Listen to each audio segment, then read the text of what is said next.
సరే technically very strong director, దాంట్లో ఎటువంటి అనుమానం లేదు. కానీ మీరు ఇంకో డైరెక్టర్ దగ్గర యాక్ట్ చేయాల్సిన పరిస్థితి వచ్చినప్పుడు మీరు వాళ్ళకి ఎలాంటి కంఫర్ట్ జోన్ ఇస్తారు? మీరు ఎలా బిహేవ్ చేస్తారు అక్కడ? అంటే మీరు ఒక డైరెక్టర్ అని ఎలా ఉంటుంది మీ? నేను బయట షూటింగ్కి వెళ్ళినప్పుడు వెళ్ళగానే సీన్ పేపర్ అడుగుతాను, సీన్ చూసుకుంటాను, డైలాగ్ అర్థం చేసుకుంటాను, కామ్గా వెళ్ళి కుర్చీలో కూర్చుంటాను. నన్ను షార్ట్కి పిలిస్తే వెళ్ళి యాక్ట్ చేస్తాను, మళ్ళీ వెళ్ళా కుర్చీలో కూర్చుంటాను. ఇంతకు మించి నా ఇంటర్ఫియరెన్స్ కానీ నా ఇన్వాల్వ్మెంట్ కానీ ఏముండదు. I'm just an actor. Okay. And secondly that is a place where I relax. మెంటల్గా నాకు ఏ పని లేదు, ఆ డైరెక్టర్ చెప్పింది ఏదో చేయటం తప్ప నాకు వేరే పని లేదు. సో నేను డైరెక్ట్ చేసేటప్పుడు మిగతా ఆర్టిస్టులతో ఇంటరాక్ట్ అవ్వటం, వాళ్ళతో ఫ్రెండ్షిప్లు చేయటం ఇది కుదరదు నాకు. కరెక్ట్. సో యాక్టింగ్కి వెళ్ళినప్పుడు then I have a chance to relax, enjoy with my co actors, ఫ్రెండ్షిప్లు ఇవన్నీ. అంతేగాని ఐ హార్డ్లీ గెట్ ఇన్వాల్వ్డ్. అసలు నేను అంటే మీ సీన్లో చూసి ఏదైనా మీకు ఇంప్రొవైజేషన్ అనిపించినవి చెప్పడం, సజెషన్స్ ఇవ్వడం అలాంటివి ఏమైనా జరుగుతాయా? చాలా రేర్గా సార్, చాలా రేర్గా. ఎప్పుడు చెప్తానంటే ఒకసారి చెప్పిందే మళ్ళీ చెప్తారు చూసారు, ఒక్కోసారి రిపీట్ అవుతూ ఉంటుంది వర్డ్ కానీ డైలాగ్ కానీ. ఎక్కడైనా రిపీట్ అయితే సార్ ఇది ఇక్కడ చెప్పాము మళ్ళీ ఇక్కడ చెప్తున్నాం, ఇది ఓకేనా అని అడుగుతున్నాను. అంటే మీరు స్ట్రాంగ్ అవ్వడం వల్ల, టెక్నికల్లీ స్ట్రాంగ్ అవ్వడం వల్ల చాలామంది నాకు తెలిసి మీరు కొంచెం గొప్ప డైరెక్టర్, టెక్నికల్ స్ట్రాంగ్ లేని డైరెక్టర్ దగ్గర కూడా మీరు చాలా పని చేశారు. అలాంటప్పుడు ఎలా ఫీల్ అవుతుంటారు? ఏం తీస్తున్నాడు రా బాబు అన్నట్టు. కొత్త డైరెక్టర్లు వచ్చి నన్ను అడుగుతారు, ఫస్ట్ టైం చేసే డైరెక్టర్లు, సార్ ఏంటి సార్ ఇది ఓకేనా అంటే నాకు తెలీదమ్మా నీ మైండ్లో ఏముందో, ఎందుకంటే ఇప్పుడు నేను ఒకటి చెప్తే నువ్వు కన్ఫ్యూజ్ అవుతావు, కరెక్ట్, నువ్వు అనుకున్నది ఏదో ముందు తీసేసి తప్పు అయితే తర్వాత మళ్ళీ రీషూట్ చేసుకుందాం అని చెప్పి అంతే చెప్పి. అంటే మీరు యాక్టర్గా సాటిస్ఫైడా సార్ ఇప్పటివరకు? ఏదో ఒక 2-3 వేషాలు తప్ప ఐఎమ్ నాట్ గాట్. ఎందుకంటే ఇప్పుడు ఇంతకుముందు తెలుగులో ఆథర్ బ్యాక్డ్ రోల్స్ రాసేవాళ్ళు, అంటే ఈ క్యారెక్టర్ ఇతనే వేయాలి అని చెప్పి అతన్ని మైండ్లో ఉంచుకొని క్యారెక్టర్స్ రాసేవాళ్ళు. ఇప్పుడు అలా ఎవరు రాయట్లేదు సార్. ఇప్పుడు ఒక క్యారెక్టర్ అనుకుంటున్నారు, ఎవరు దొరుకుతారో చూడమంటున్నారు, వీడి కాపితే వాడు, వీడి కాపితే వాడు, అంతే. కానీ ఇతను స్పెసిఫిక్గా వేయాలనే ఈ స్కీమ్ పోయింది.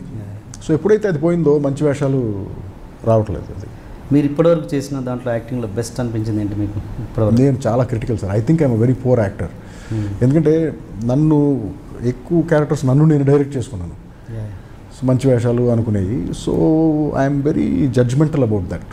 మేబీ ఇంకెవరన్నా నన్ను డైరెక్ట్ చేసి ఉంటే, ఇంకా బెటర్ డైరెక్టర్ ఎవరన్నా డైరెక్ట్ చేసి ఉంటే ఇంకా బెటర్గా యాక్ట్ చేసేవాడిని ఏమని అనిపిస్తుంది. I'm not fully satisfied. ఇప్పుడు మీరు ఇప్పటివరకు చేసిన దాంట్లో నాకు కొద్దిగా అది ఏంటి ఇంద్రగంటి మోహన్ కృష్ణ గారిది, ఇట్ ఈస్ సంథింగ్ డిఫరెంట్ కదా. అంతకుముందు ఆ తర్వాత సంథింగ్ అది ఇంద్రగంటి మోహన్ అలాంటి వేషం వేసాం. అంతకుముందు ఆ తర్వాత మొన్న Ram Mohan first time direct చేశాడు, ఆ సినిమా పేరు తను నేను. దాంట్లో అలాంటి టైప్ వేషాలు. But I think I could have done better, ఇంకా బెటర్గా చేయాల్సిన వేషాలు అవి. అండ్ ఇంకోటి, మీరు హైట్ పరంగా, వెయిట్ పరంగా అన్నీ చూసుకున్నా కూడా పర్ఫెక్ట్ ఇది ఉంటుంది మీ దగ్గర. బట్ మీలాంటి వాళ్ళని వదిలిపెట్టి మన వాళ్ళు బాలీవుడ్కి వెళ్ళిపోయి ఎవరెవరినో తీసుకొచ్చి వాళ్ళకి డైలాగులు రాక కష్టపడుతున్నారు. దాని మీద మీ ఒపీనియన్ ఏంటి? మీలాంటి మంచి వాళ్ళని ఎందుకు వాడుకోవట్లేదు? సార్ ఎవరి ఇష్టం ఆడిది sir. This is a freelance business. అంటే దీనికి రూల్స్ ఏమి లేవు. అదే రూల్స్ ఏం లేవు, రూల్స్ లేవు. ఇప్పుడు ఇదే క్వశ్చన్ నేను ఒకరిని అడిగాను సార్, మీరు అడిగిన క్వశ్చనే నేను ఒకరిని అడిగాను. ఏమడిగానంటే విక్టరీ అనే ఒక సినిమాకి, విక్టరీ అని ఒక సినిమా తెలుగులో తీశారు, నితిన్ హీరో. అది నితిన్ ఆర్ఆర్ మూవీ మేకర్స్.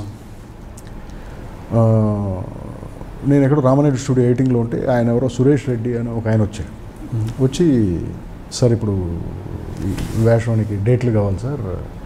లేదా నాకు జుట్టు లేదు, నేను ఎప్పుడే అనసూయ నుంచి బయటకు వచ్చాను, జుట్టు ఇంకా పెరుగుతాను. పర్లేదు సార్ ఇలాగే ఉన్నా. ఓకే చేస్తాను. ఏంటి వేషం ఏంటంటే మీరు ఒక లాయర్ సార్, మీకు సెపరేట్ ట్రాక్ ఉంటుంది,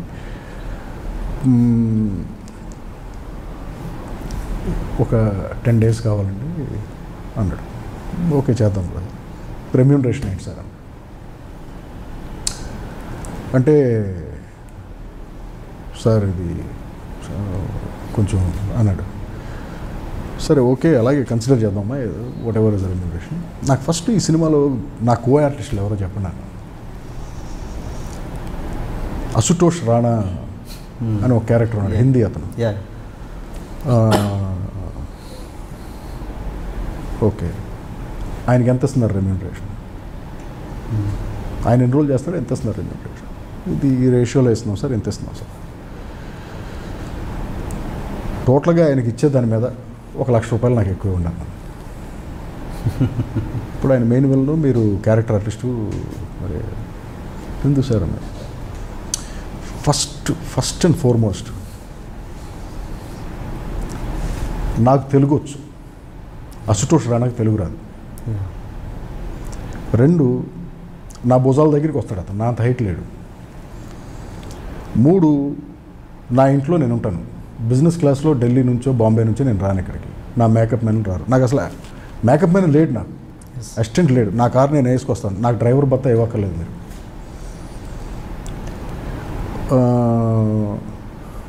వీటన్నిటికంటే మెయిన్ ఆంధ్రప్రదేశ్లో అతనికంటే ఒక 100 times ఇమేజ్ నాదే ఎక్కువ.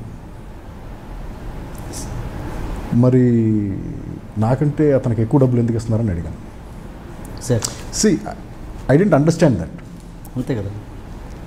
ఇప్పుడు అతను ఎవరికి తెలియదు, అతనికి ఎక్కువ డబ్బులు ఇచ్చి సినిమాలు పెట్టుకుంటున్నారు. నేను ఎవరో అందరికీ తెలుసు, అదే అంటున్నాను, అదే బెటర్ ఇమేజ్ ఉంది నాకు. బట్ నాకు తక్కువ డబ్బులకి ఎందుకు మాట్లాడుతున్నారు మీరు అని అడిగాను. అతని దగ్గర ఆన్సర్ లేదు. సార్ మీరు కూడా ఏంటి సార్, నేను కూడా కదా, నేనే అడుగుతున్నాను. So if you pay me this much I will act in your movie. తర్వాత వాళ్ళు ఎవరో వచ్చి రిక్వెస్ట్ చేసి, వీళ్ళు ఎవరో వచ్చి రిక్వెస్ట్ చేసి, ఆ డైరెక్టర్ వచ్చి రిక్వెస్ట్ చేసి, లేదు సార్ అలాగా సార్, ఇది ఒకసారి సరే పోవే, నేను అడగాలనుకుంటే అడిగేశాను, డబ్బులు ఇస్తావు ఇవ్వ తర్వాత విషయం అని చెప్పేసి సరిగా యాక్ట్ చేస్తావు సినిమా. బట్ ఇవాళకి నేను అదే అడుగుతాను ఎవరినైనా సరే, when there is a more qualified local actor, why do you want to get a non-qualified actor from another language? ఏంటి సార్? కరెక్ట్ సార్, అదే అడుగుతున్నాం. దాని మీద మనం నిజంగా అప్రిషియేట్ చేస్తున్నాం సార్ ఈ మాట అడిగినందుకు. అదే ఒపీనియన్ మీద ఇంకా ఏంటి లోపల ఉన్నది ఏంటనే. లోపల ఉన్నది కదా sir, I'm very honest, I'm very open.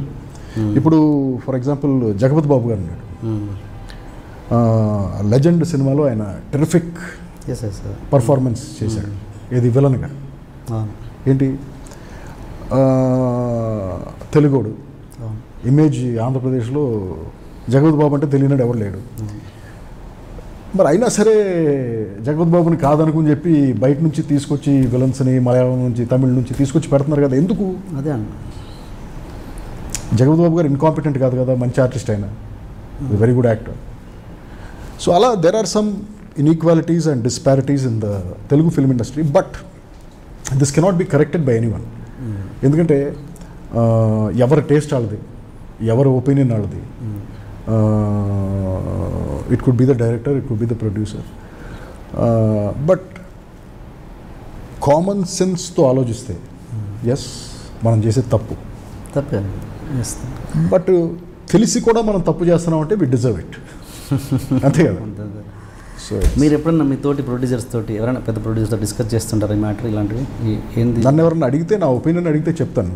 But నేను అసలు యాక్చువల్గా ఇండస్ట్రీలో ఇంటరాక్ట్ అయ్యేదే తక్కువ.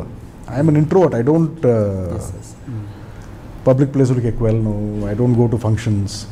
నేను ఇంటరాక్ట్ అయ్యేది ఏదో 2-3 మ్యాక్సిమం అంతే. సో నాతో పెద్ద ఎవరు అడగలేదు. And director